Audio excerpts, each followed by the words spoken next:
चौकीरे कर्मचारींकर देखा नहीं, सठिक समय आसुनाहांती कर्मचारी। हाँ आज्ञा, एमिति एक दुखर घटना घटी ढेंकानाल जिला कंकड़ाहाड़ ब्लॉक कार्यालय कथा।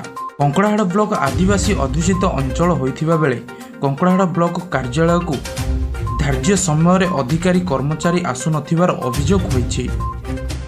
अधिकारी और कर्मचारी माने मनमुखी कार्यालय को आसु नथिबारु दूर दूरांतरु विभिन्न समस्या नहीं आसुथिबा लोक माने नाना असुविधार सम्मुखीन होउछन्ति। ब्लॉक कार्यालय पूर्वाह्न 10टा सुद्धा खोलिबा नियम थिबा बेले सोमवार पूर्वाह्न प्राय 11:30 रे कार्यालय रे केवल चौकी पड़िथिबार देखिबाकू मिलिथिला।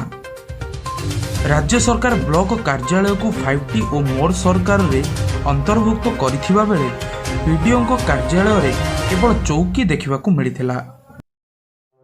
ग्रामीण आवास योजना विभाग विभिन्न विभाग रे अधिकारी और कर्मचारी जगार चौकी देखिबाकू मिलिथिला। कंकड़ाहाड़ ब्लॉक 21टी पंचायत को नहीं गठित।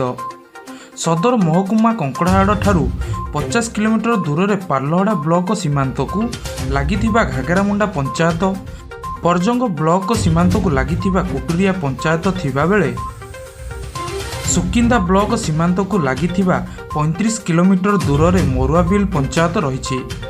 साधारण लोकटी ब्लॉक कार्यालय को ता राशन कार्ड, प्रधानमंत्री आवास योजना भली अनेक समस्या नहीं आसी थांती।